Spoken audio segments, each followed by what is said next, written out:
Okay, well, you guys, I am so excited and I love getting started right on time because I don't want to waste 1 minute of her time. I know she runs a tight schedule and could squeeze us in this window. And so I don't want to take a lot of time introducing her even because I would never give her the credit that she deserves. I was just telling her that I've had a really fun time inviting everyone to listen to my super smart neuroscientist, beautiful, and fun to listen to friend is how I shared her with everybody in my world, and that they would be blessed to spend any time with her. And so she is also a national vice president in Arbonne Independent Consultant. And I love that she is sharing from her heart from a neuroscientist point of view, as well as what she does know about Arbonne and what they do to formulate and give us the products that we do to help support our health and wellness from the inside out, and especially from the perspective that she's going to give us tonight from her expertise in neuroscience. So I'm going to turn it over to you, Miss Mo, and just you guys know that I love her dearly and you're going to be blessed. Thank you for doing this. All right. Well, I love you so much, sweet friend. You are just one of my favorite humans on the planet. And I'm so excited every time I get a chance to really talk about health and cellular healing with anybody who wants to listen. So, welcome to those of you who are Arbonne independent consultants, brand ambassadors, to those of you that are clients.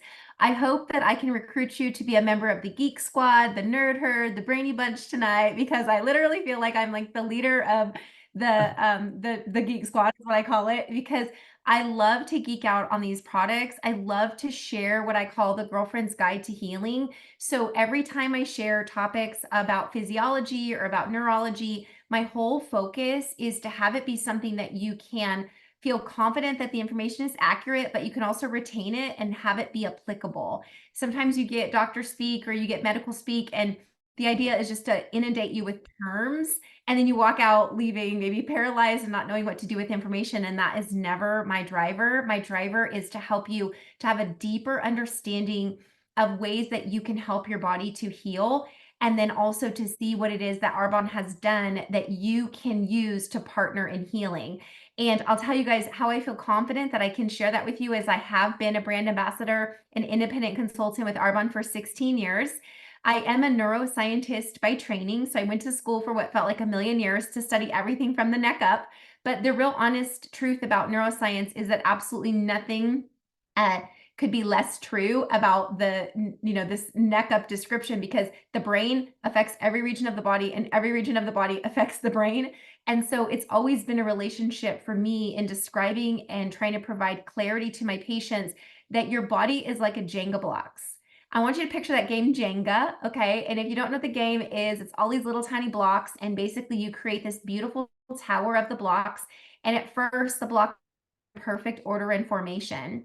But over time, when we move our blocks, just like the game Jenga, when the blocks move out of place, it can create a little bit of instability. Well, that's exactly what happens to the body. We create series of instability in the body because of our nutrition, because of our exercise, because of stress, because of trauma, because of accidents, traumatic brain injuries, or traumatic injuries to the body in general. We can create all kinds of states for our body where the Jenga blocks move out of place. And then all of a sudden we get to that point where we go, wait a second, my body is unstable, and it's showing up in the way that your behavior has changed, or in metabolic disease, or in diabetes, or in conditions like Alzheimer's or Parkinson's or stroke. I studied these diseases my entire adult career. And one of the things that I want to share with you is none of the diseases that I studied as a neuroscientist had a cure when I started working in neuroscience 30 years ago, and none of them have a cure today. That is not okay with me. I went into medicine to work on healing. So 16 years ago, I branded with Arbonne because I felt like it was time to move away from the medical model of what had become, in my experience, big reimbursements for insurance, big pharmaceutical promotions, and financial compensation, and big business. And I went into healing for the little guy, that little guy that is at home with his daughter trying to figure out, why does my daughter have type 1 diabetes? You know, that little caregiver who's at home with her husband going, why does my husband have early onset Alzheimer's? So what I love so much about Arbonne is not so much just what's in their products, it's the 2,000 ingredients not allowed list. Arbonne has this list of 2,000 ingredients that are not allowed in the product. And what fascinated me about that was that some of those ingredients aren't even known to be harmful. It's just that Arbonne doesn't yet know that they're beneficial. So they choose not to put those ingredients in the product until there's a known. And years and years and years ago, I read a report called the No More Toxic Tub Report, which linked American Girl, Huggies, L'Oreal, Aveeno, Johnson & Johnson, all the major baby care brands to having formaldehyde and dioxane in their baby care products.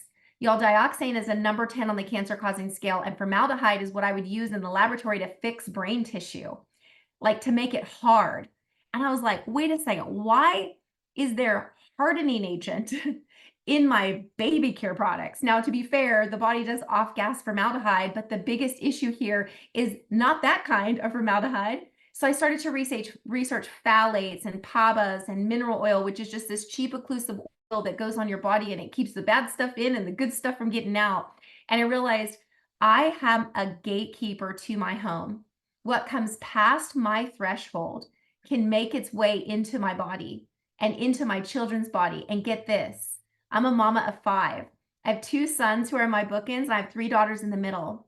My daughters are born with every egg they will ever have.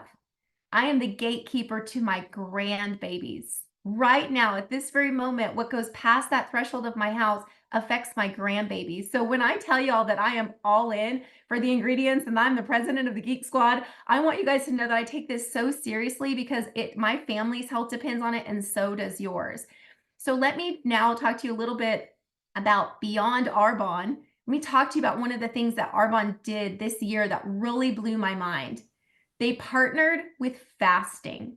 Okay, that is a mind-blowing moment because of this. After years in medicine, I can tell you, I worked with amazing practitioners who I loved deeply, but we never partnered with anything that was free.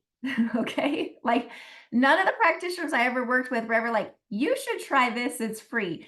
Minus prayer, which I worked with some wonderful, wonderful practitioners who understood the healing power of prayer. But none of them were trying to share the message of do something for your body that is innate to you, that is a biological blessing that costs you nothing and that you don't have to buy anything from to get the benefits. So this summer, when Arbonne branded with fasting, immediately my brain said, man, if I didn't pick the most beautiful company to partner with 16 years ago, because Arbonne gets it. One of their models is people over profit. And when you really believe that, you're going to make sure that you can hand to your people programs that cost them nothing. And that's fasting. Now, on top of that, Arbonne went one extra step and they created what I call micro and macronutrient dense products that would help people through a fasted state and help them to get out of a fasted state for those people that want that. And I believe it's an incredible benefit, but it's not required. And that is one of the things I love about this company is it just goes to show the heart of the home office trying to create true transformative health, not just client transactions. So if you're an Arbonne consultant, you should be so proud of your company. And if you're an Arbonne client, you should feel a sense of, wow, like they really do have my best interest in mind.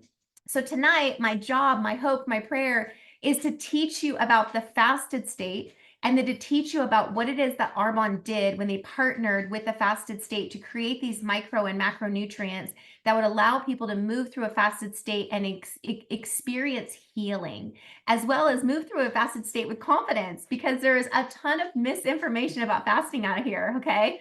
So let me first of all tell you, the reason why fasting has been villainized by many in the medical community is because it's not profitable. It is not because it's not healing. It is simply because there's no profit attached.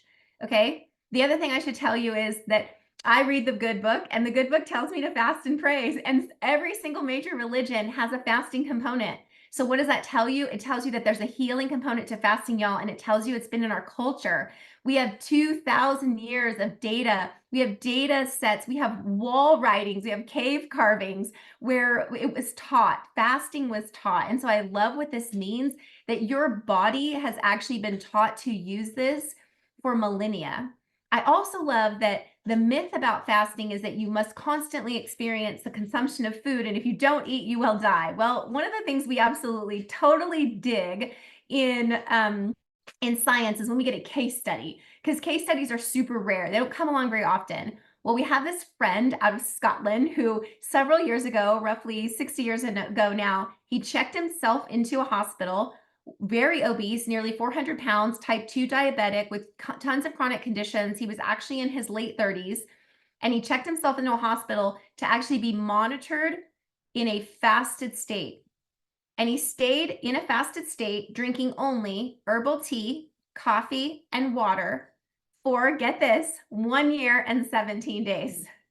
His name is Angus. He cured himself of every medical condition that he had. He completely reset his gut bacteria. He reduced all of his major inflammation issues, and he cured himself of diabetes. And so we don't get case studies like this all the time. So when we get an Angus, we're like, Angus, thank you for showing us that fasting is actually something that your body can do. Your body can go without food. Now, I'm not here to suggest that anybody go without food for 1 year and 17 days. I understand that food is fuel, but y'all, some of the food that we consume is actually a food-like substance.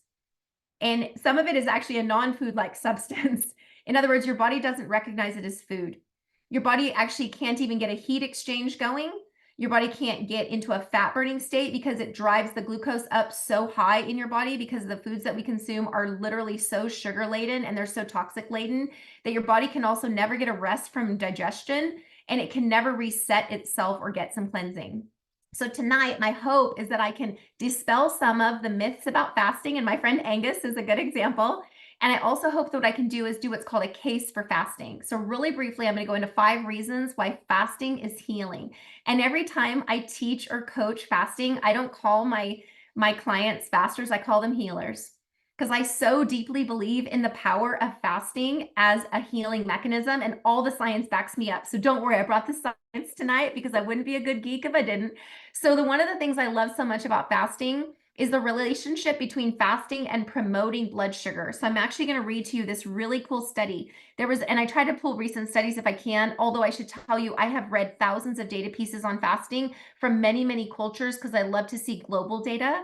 But in a 2023 study of 209 people, which is a pretty good X, they call it, if you just intermittent fasted 3 days a week, they showed that you can reduce the risk of type 2 diabetes by about 62%.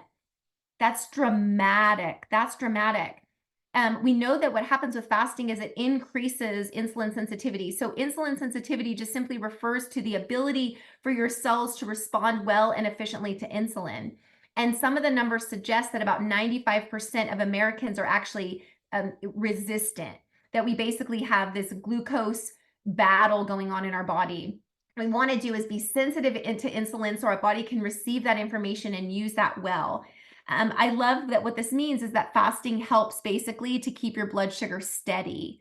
And it's very, very true. You're not trying to have these incredible spikes, and you certainly don't want to have those spikes that never fall, right? That's that chronic condition. I love a 2022 review of research that noted that intermittent fasting can reduce risks that are associated with heart disease, stroke, and also Alzheimer's disease. And if you're over 50, these are diseases on your mind. They just are. They're things that you're thinking about. Or if you have a loved one that has been plagued by any of these conditions, these are things you're thinking about. So we know a lot of reasons why. We know it's because of fasting's relationship to helping with insulin sensitivity and with basically managing blood sugar. But we also know that fasting is related to inflammation reduction.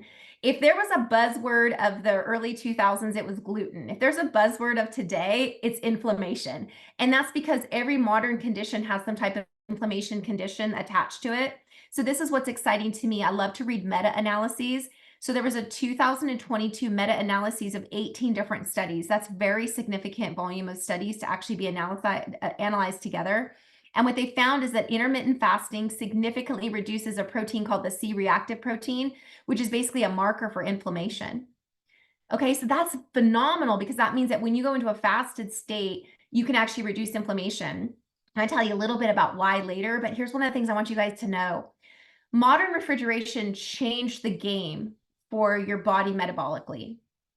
And I just want you to think about that for a minute.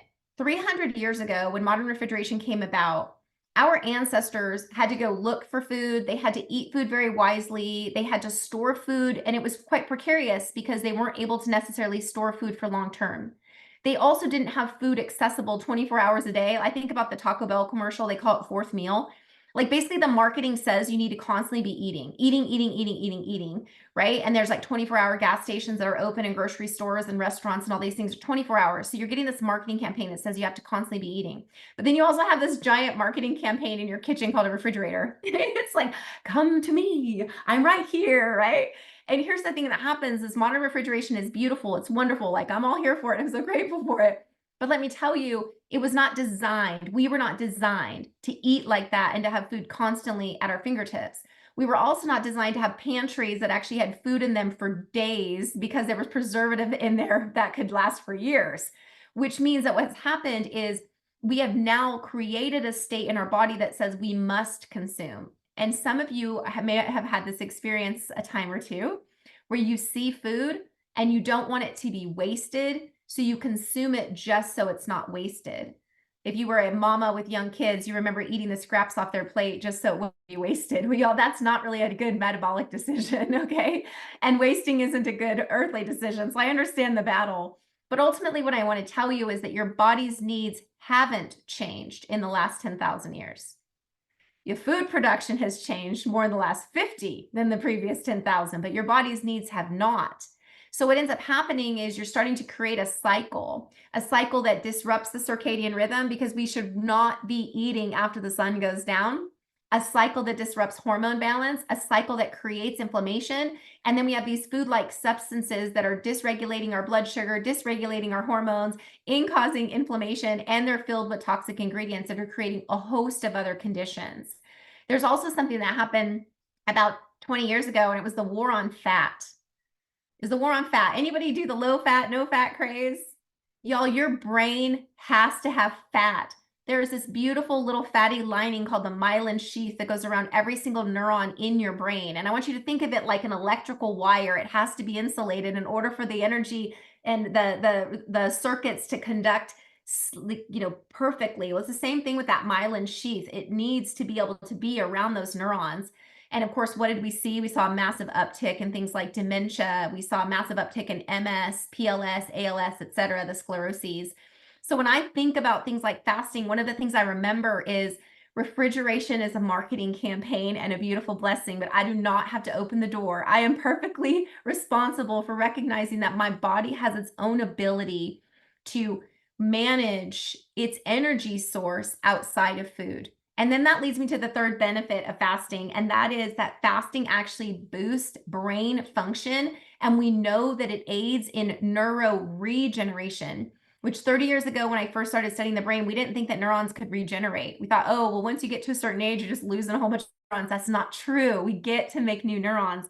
So one of my favorite studies is both an animal study and a human study that actually came out of 2018 and was replicated very well in 2021 that actually showed that fasting can protect brain health by increasing the development of neurons. And the neurons are those wonderful little cells in the brain. And this aids in the essence of cognitive function. Animal studies actually show that fasting can protect against Alzheimer's disease and Parkinson's.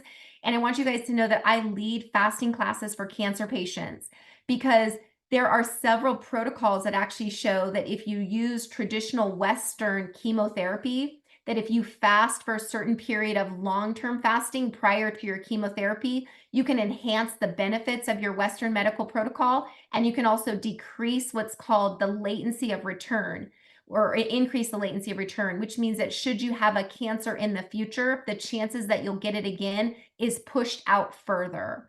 And that's a really big deal for people who have had cancer because there's a wild concern that it's going to come back. So this is not just Mo data. I'm not making any of this stuff up. I don't think that Arbonne knows that they kind of hit on the holy grail of healing when they decided to partner with fasting, but all the science speaks to it. And I'm happy to send any of these sources because I read scientific articles for fun. I do neuroscience totally pro bono now just for the joy of it. Okay, so now let's talk about something that everybody really thinks is the only reason why you would fast, and that's weight loss. Yes, that's a wonderful benefit. we do know that calorie restriction alone is not nearly as effective at weight loss as intermittent fasting. In fact, this really cool study actually showed that if you were to do intermittent fasting over a period of 3 to 6 months, that you would actually lose about 10% more fat loss, not body weight or pounds, but fat loss. And isn't it funny when people say, I want to lose weight? Isn't it really that you want to lose fat? Right? You don't really want to lose weight. Like, I'm not trying to lose muscle weight. I definitely want to lose brain weight. I'm not trying to lose, like, that lean muscle mass or any bone density. I just want to lose those fat areas that have and are encumbering my health. So I love that. A 10% significant increase is pretty wild compared to just calorie restriction alone. Okay, and then the last piece is my favorite piece about fasting, and that is this thing called autophagy.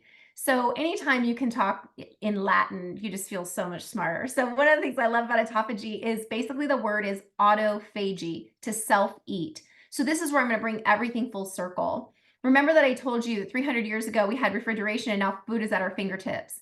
It wasn't supposed to be that way, and our cells and our body know it. You see, autophagy, this experience of cell eating, is your body's own ability to recognize diseased, damaged, and dying cells. And I want you to think about your body as having all these little first responder cells in there. Okay, my husband's a first responder, so I always think about first responders like, oh, they're going in to make sure everything's safe and everything's okay. And so what happens is these first responder cells, they see these diseased, dying, or damaged cells, and they go, wow, we need to clean that up. Well, the body is never wasteful.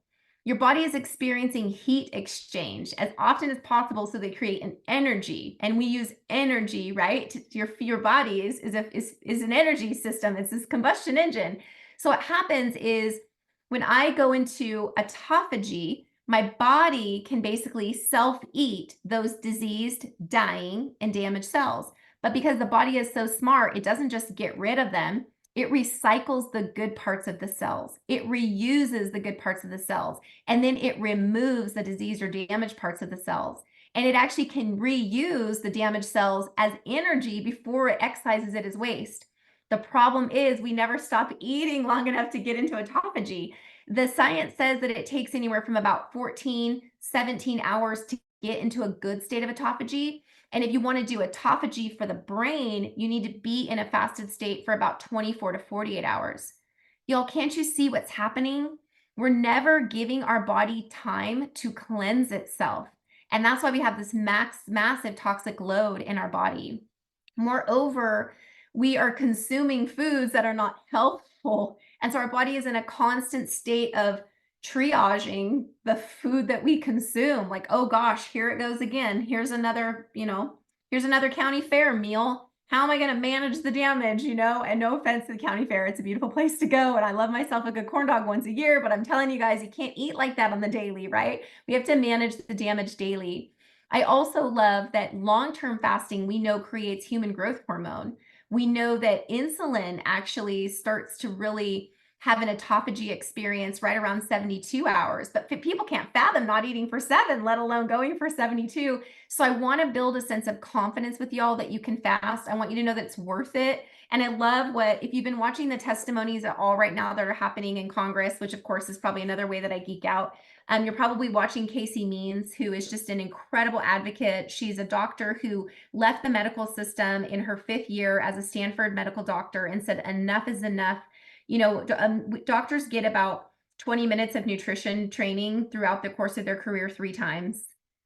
Like, it's not enough. And so she left, and she's been testifying on Congress, and she wrote this beautiful book called Good Energy. And what she talks about in fasting is she says, when our bodies become accustomed to constant glucose intake, they become less proficient at burning fat, and they lose metabolic flexibility. And we know that most of the major diseases that are actually being diagnosed today are metabolic conditions. In fact, y'all, if you're in neuroscience, we don't call Alzheimer's. We call it type 3 diabetes. All right. The other thing that Casey says is most normal weight humans can go well over a month without eating a single morsel of food with minimal negative health consequences just by tapping into their natural healthy fat storages. That's that edification of what I'm saying, that your body can do this. And then the last thing is she said, fasting lets your body practice all over time, improving its process of switching between burning available carbohydrates, basically the glucose, and actually burning fat for energy. And that leads to this whole idea of let's get out of our glucose burning state and let's get into our fat burning state. Let's move our body into ketones because our brain loves ketones, and let's have faith and trust in the process of cleansing.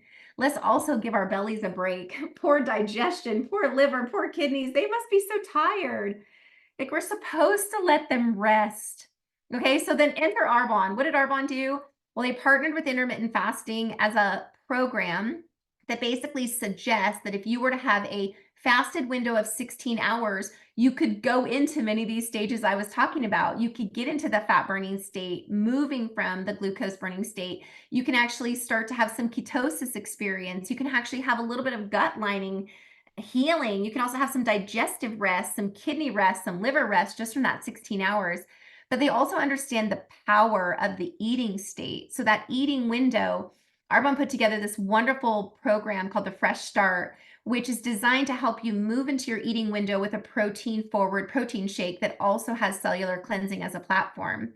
One of the ingredients in that protein is True Broc, which is a massive antioxidant. It's wonderful at reducing inflammation, and it's also wonderful at doing some healing in the liver and in the kidneys, or at least supporting that process. The second thing that they did is they came out with a totally rad, I mean, it's so good, this new probiotic blend. And it actually has 4 different probiotic strains in it with 12 billion CFUs. The closest match we have in Arbonne up until this point was 3 billion CFUs. And it's not necessarily the quantity of CFUs in your probiotic, prebiotic. It's definitely the quality and the strain. But Arbonne picked 4 strains, and the gut loves diversity. It digs diversity. And then they hit it out of the park with this 12 billion CFUs. And you know, y'all, it's a tablet. And sometimes it just makes it really convenient, especially if you're an Arbonne consultant and you're like, okay, I've got my fizz, I got my greens, I got my shakes. And sometimes you feel like you're just like walking around with water bottles. So it's really nice that we have this tablet and you can take it during the day for ease and convenience. And then the last thing they did is they came out with this wonderful matcha. I actually grew up in Asia for a time being. I got to live in Japan. And Asian cultures are such matcha cultures because they understand the cognitive benefits of matcha. And if I could go on, I mean, I would go on about matcha for days because I'm so proud and excited about what matcha means for creating natural energy. I love the polyphenols in matcha. I love the green, vibrant color, and I love the energy that it gives me without feeling that synthetic crash of any sugars that might be associated with coffee drinks. I honestly believe that Americans drink more creamer than coffee. I might be wrong, but I think that that's the problem is we're all addicted to synthetic plastic creamers. I feel like creamers are like Twinkies. They could like survive the apocalypse. So I think it's really cool the way Arbonne did this because they set up this fasted program where you would basically get 7 days with this program, learning to intermittent fast, starting to trust yourself with intermittent fasting. You would actually have the matcha in the morning to give you that nice little energy boost and to give you that wonderful polyphenol experience while you're still in a cleansing phase because it will not break your fast. And then they gave you this protein forward protein shake that actually has 24 grams of vegan protein in it so that you can begin your day protein forward. And protein is the building block of every cell in the body. So I'm like, yes, let's begin our day with protein. Most women don't get enough of it. And then you basically go throughout your eating window consuming foods that are healthy for you, consuming foods that you desire, consuming foods that are about quality and that are nutrient. And the funny thing is when you're only eating for 8 hours, you tend to care more about what you put in your body, right? Than if you have like a full 15 hours a day to just munch. And then my very favorite is to end my night with the Arbonne Clean Tox tea, which has milk thistle, dandelion, and it has licorice in it. I love the milk thistle because that is like helping my first responder cells do that additional cleansing while I'm sleeping. But then I add a little bit of the mushroom powder to it. And my nickname has now become Mushroom Mo. I can tell y'all, I've been reading about mushrooms because Johns Hopkins Mushroom Institute got me really excited about medicinal mushrooms. And Arbonne crushed it with this product. And that's a whole nother topic. But if you really want to geek out with me, we'll do another mushroom call. And you'll be like, there's no way you can talk about mushroom for 20 minutes. Yes, I can. And I promise you will dig it because it's really, really cool. But I sprinkle a little bit of that in my tea. Here's the good news about the 7-day refresh. You can totally do it monthly. You can intermittent fast, however, as a lifestyle. And so once you're done with the true brock protein, you can just easily transition into one of Arbonne's other proteins, which is the chocolate, the vanilla, the coffee. So you can actually stay on an intermittent fasting program, but you don't stay with the true brock. That's like your cellular cleansing 7-day kind of cleansing boot camp. And then you move nicely into Arbonne's regular protein if you want to do an intermittent fasted lifestyle. But I strongly encourage that you trust and believe in the power of healing, that you recognize your body is not aware of the marketing campaigns that have been thrown at it, and it cannot respond. It cannot respond, and that is why we are plagued with disease. I want you to intuitively recognize that you're built to actually use fuel and food to create an energy exchange, and your body has plenty of fuel in it already to actually convert that fuel into energy. So trust that you have beautiful fuel storages that can actually be used by simply abstaining from food choices. And then also recognize that you can stop fasting any moment. You just eat. Like, it's the craziest thing about fasting. You're just like, just put food in your mouth. Like, so it's not that big of a deal to not continue, but it's a really big deal to not try, right? Because healing sort of stands, well, healing in our nation, we're at a precipice. We're at a precipice of disease. And while I'm not claiming that, fasting is I'm not gonna break my arm and heal it with fasting. I can tell you this, I'm so proud to represent a company that is focused on people over profit, and they recognize the power of using tools that are biblical commands. And I think my internet service at this point has said, Mo, you've been talking too much. We're going to shut you down. So I think I probably better just zip it now and just tell y'all I'm so grateful for you. And I hope this was meaningful and helpful in your journeys as you move in a healing state. Carlita, it's all yours, babe. Honey, thank you so much. I mean, I like it is so simple and yet it was so powerful and all the work you do. I love that you think that's fun and then you make it fun for us, is what I said. I don't know. Do you have a few minutes for a few questions that were in the chat? I Or sure do. okay, okay. I didn't want to take it if you don't have it. Somebody was asking if you could talk about fasting with breastfeeding and, probably even touch on pregnancy. And you can go with that one first, and then I'll give you some more. Yeah, so I want you to recognize with confidence that many nations in the world actually don't consume food the way we do, and they have very healthy pregnancies and deliveries. So you can feel very confident that fasting isn't going to be a harmful practice for your body, but also you have to that by your own snowflake and your own Jenga blocks. I'm of the mindset that says I want to consume the greatest amount of good quality food for my body while I'm pregnant. And I also want to give my body digestive rest. So very naturally, what I recommend to pregnant mamas is a 12 and 12 and maybe a 14-10 if they feel like that feels comfortable to them. But it's really about the nutrients that you put into your body during your eating window. And the other thing I would say is when it comes to breastfeeding, your milk production will actually tell you that it's not necessarily the quantity of food that you eat, it's the quality. And then it's the quantity of high quality food that actually produces beautiful, high quality breast milk.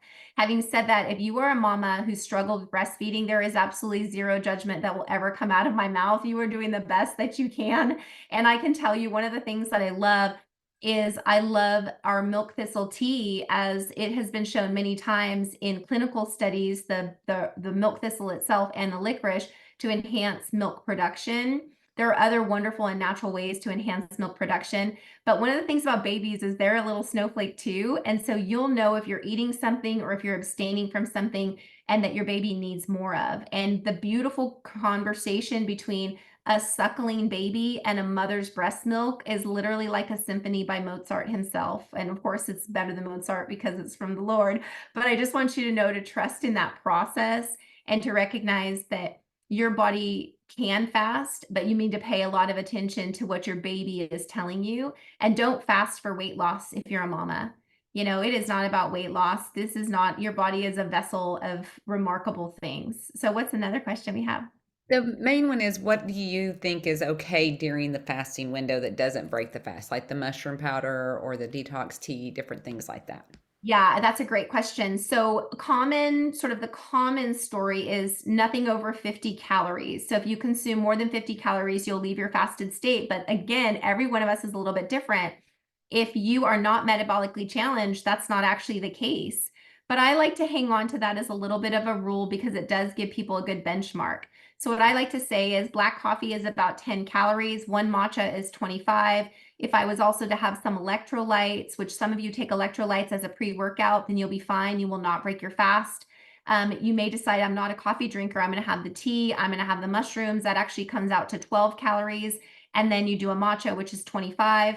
Again, you're not going to break your fast. The other thing is starting your day with the 2 matchas, which is actually what Arbonne recommends. I can tell you right now, 2 matchas, I'll be mopping the floor at midnight. Like matcha makes my mind just, I am on point. I could write 10 books if I had 2 matchas. You do not need to listen to me talk about fasting over 10 books, right? So I just like to say you can play around with that. I should also let you guys know that calories is a term that nutrition borrowed from physics. Your body doesn't count calories, your body counts energy exchange. And so calories is kind of a funny little nomenclature because we use it as a description.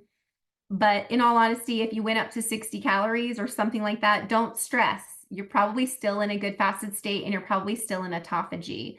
But you will break your fast very quickly if you add like a coffee creamer. There are even some really high quality raw dairies that will not break your fast if you were to use that as a creamer in your coffee. So one of my very favorite rules is Michael Pollan's rule. If your grandmother wouldn't recognize it as food, don't eat it. Right? And so some of the stuff that we have in our refrigerators and our pantries, our grandmas wouldn't recognize as food. I can tell you this, if I showed a bag of protein Arbonne to my grandma, she might not recognize it as food, but she would turn around the label and she would recognize every ingredient in it as food, right? She would know that there was a pea plant. She would know that there was cranberry. Like she would know that there was ripe bran. She would know that there was avocado. She would know that those things were food. So when I say that, I don't mean it as sort of like a biblical rule. I just mean recognize that you don't want to be consuming food-like substances because those will almost always throw you out of a fast. Mhm. Okay, another one. How does fasting affect female hormones, PCOS, and maybe even the cancer? There, that was a separate question, but can you talk about fasting with cancer? Yeah, totally. So let's talk about the PCOS really fast because actually there's a ton of amazing literature that actually shows long-term fasted conditions can actually help to really begin a process of healing a PCOS and then long-term fasts throughout the month. So if you have a fasting question specifically to a the PCOS can go ahead and message me separately, send that information to Carlita. Carlita will connect the two of us, but there's a ton of wonderful data about some long-term fasted states. The other thing is that that is a similar story for other conditions like heart conditions, conditions like blood conditions, conditions like cancer. Most of the literature is trying to err on the side of what they would consider compliant fasting. It's hard to get people to fast for 3 days. They just go, oh my gosh, I could never. But when they think about 48 hours, like, oh, I could probably fast for 24 to 48 hours. So most of the data is designed to help people be compliant in their care. So the fasted data around cancer, and it's been done with every single type of cancer, pancreatic cancer, breast cancer, ovarian cancer, I mean, brain cancer, stomach cancer. I have a whole list that I actually used from a research study that has done a wonderful job of saying, if you fast X number of days prior to your chemotherapy for X number of hours, here is the data set that shows you about the healing in response to that level of fasting. Now, obviously, this is Mo, the practitioner speaking, not Mo, the Arbonne consultant speaking, but I'm happy to share that information because I was literally put on this planet to be an advocate, and that is why I was made, and I don't want anyone to not have this information. So again, you can connect with the person who invited you on this call. They can connect you with me, and I will happily share that for you. The protocols are different per each type of cancer. And then I should also let you know that many people choose to not take a traditional route for healing cancer, and that's okay. That is, of course, part of medical liberty. Fasting has a place in your healing journey of cancer without the chemotherapy, radiation, or drug component as well. And we can have a chat about that. But I would definitely recommend that you do some of your research on your own because you know your body's snowflake. And cancer is an umbrella diagnosis, but honestly, it is a maze. It's a major Jenga block moved, and your Jenga block doesn't look like anybody else's. So, Mhm. How and then about, oh, fast, sorry, go ahead. that's a great, no, I wanted to talk about one of your questions, Carlita, and that's about women and their menstrual cycle and fasting. The literature is actually not clear on this. Like, I shouldn't say it's not clear, it's that doesn't totally agree. So I'm just going to keep it really simple. If you are still having menses, the general rule is progesterone doesn't like fasting, estrogen loves it. Okay, that's just like the general rule. So what we like to tell people is maybe consider not doing intermittent or long-term fasting in the 10 days leading up to your period. Okay, so that's just a general rule. But again, in many nations around the world, they don't follow that rule. We have some nations where people are food insecure. They don't call it fasting. It's not called fasting in other nations. It's just called not eating. So the data is not conclusive, but if you read a book called Fast Like a Girl by Dr. Mindy Peltz, she really does go into this a little deeper, and she really ascribes to not fasting during your progesterone window and fasting beautifully during the other windows. If you're already post menopausal, or you're in menopause, or you're in that perimenopause state, one of the recommendations is to fast, but with variability. Throw in a 48 every month, throw in a 24 every month, fast intermittently 5 times a week this week, and then 3 times a week next week, and then 5 times a week the week after. In other words, create variability for your body. And Mindy does a wonderful job at describing that in her book, Fast Like a Girl. Mhm. I agree. And I think it works personally. Okay. And then we can do mushrooms on another call if you're okay with that. I mean, unless you have something, because I mean, you have 20 minutes and I don't want to take 20 minutes of your time. But I really think, and then the 24 to 48-hour fast, how do you do it? But basically, it's like drinking the same things, right, that you would drink during your 16-hour window and just do that. Or is there other things to that? There's some really wonderful follow-up protocols. One of my favorites is the Gary Brecka protocol. You know, Gary Brecka is this awesome biohacker, and he's really rad. I love his protocol. He actually teaches a 72-hour fast. He uses bone broth. He uses electrolytes. He does not use our mushroom powder, but he should. And he does not use our clean tox tea, but he should, and he would if he knew about it. So I Right. really love the Gary Brecka long-term fast. But, you know, one of the things that I would say is if you're looking for a long-term fast, just pray over it, ask yourself the reason why, create a space where you're looking to do a long-term fast for cellular healing, as well as mental clarity, and also as a spiritual gateway. I really think that long-term fasting is totally sacred, and I think it's a beautiful tool to be used. And I actually teach some long-term fasting classes with folks, and I'll share that information with Carlita just in case anyone gets excited, or you can message me on Instagram. If you do follow me on Instagram, or you think about following me, just know I'm very sassy, I'm super spicy, and I'm not everybody's cup of tea. I might be someone's glass of whiskey. So just know that if you hop on my Instagram, I might be spicy, but you message me and I will absolutely help you. It is totally my desire to serve. And I will go through the ones that were saying they would like some of that information. What I will do, you guys, just to keep from her getting a million messages, because she would do her best to answer, but she has a life and a business outside of this one. Let me get information from her that you guys have asked for in this chat, and I will share with all the NVPs who can pass down. That's how we like to do it in Arbonne, and it makes it more manageable for everybody to help more people. So I think that would be fair if you're okay with that, Mo. If it's I'm general totally enough that we can, you know, whatever link you're going to share, I can just pass it on. And one of the things I would just say, you guys, is that this is not like proprietary knowledge to Mo Boger. Your Arbonne consultant, or whoever invited you on this call, they have been trained beautifully and brilliantly by the home office. They understand these products. They are excited to have you on this call because you're getting a bird's eye view into what they already know. I just get to take it one stretch further. So reach out to the Arbonne consultant who invited you on this call and talk about your 7-day fasted journey. Talk about intermittent fasting. You know, people sometimes want to jump all into a 72-hour fast, and I'm like, but why?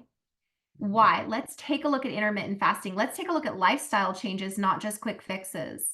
You know, and the intermittent fasting is a lifestyle change. I've been doing this for 30 years. And the reason I started fasting was because brain surgery was about 17 hours a day. I was literally fasting because my schedule wouldn't allow me to eat. And Carlita knows you don't want to scrub out of surgery. It takes too much time to scrub back in. So it's kind of like this thing that happens where you just stop eating and then you realize, wow, I have a ton of energy. Man, I don't have the fatigue that I should be experiencing after 20-hour days. Man, I can function off of 4 hours of sleep. That's not the way I necessarily want to live, but I learned very quickly that my eating window was a sacred window of healthy foods. And if I ate healthy, I could have a cognitive space where I was a better practitioner for my patients. And then I just trained myself to not eat. And that's when I really started to study fasting as a healing mechanism. And I've been fascinated with it ever since. And Arbonne just gained a ton of credibility when they locked arms with fasting. And your Arbonne consultant has that credibility way outside of anything I've shared tonight. Okay, one last question. How about fasting with meds? Like, what do you do with that? Yeah, so that's actually probably a little bit tricky, but not if you take your medication during your eating window. Most medications, they like to be taken with food. Some medications actually should be taken on an empty tummy. Probiotics love to be taken on an empty tummy. Magnesium doesn't love to be taken with anything else. It's very sassy. It wants to be taken alone. So I take my magnesium at night before I go to bed. So you just have to kind of pay attention a little bit to your med story. But that is a great one. Start small with fasting. You can start a 14-10 and you can play around with your medication management during your eating window. And then obviously you can have that conversation with your practitioner. But that is definitely one of those like snowflake questions, meaning you're all snowflakes. I couldn't possibly answer if I wasn't your practitioner. But I'm not trying to schlep you off to your doctor to ask him that question. Doctors are really funny about fasting. For some reason, they don't like to talk about it. And you can always just stress the conversation with them that says, no, this is a lifestyle. I feel driven to eat like this. Please tell me how to use my medications properly during my eating window. And also, pharmacists are wonderful at answering these questions. Mhm. So you can always sit down with a pharmacist and actually take a look at some of your medications and see if they can give you recommendations around an intermittent fasting lifestyle. So. Anything quick on osteoporosis and fasting? Nothing quick other than it's really important that you consume protein, vitamin D, calcium, and that you work out. You need to be in the gym. It is so important. We know that quad dimension, the dimension of the quad, meaning like a circumference of the quad, and then like the actual strength of the quad muscle is directly related to longevity and bone health. So if you're looking down at your legs and you can actually squeeze your quad muscle between two fingers, it's time to get in the gym.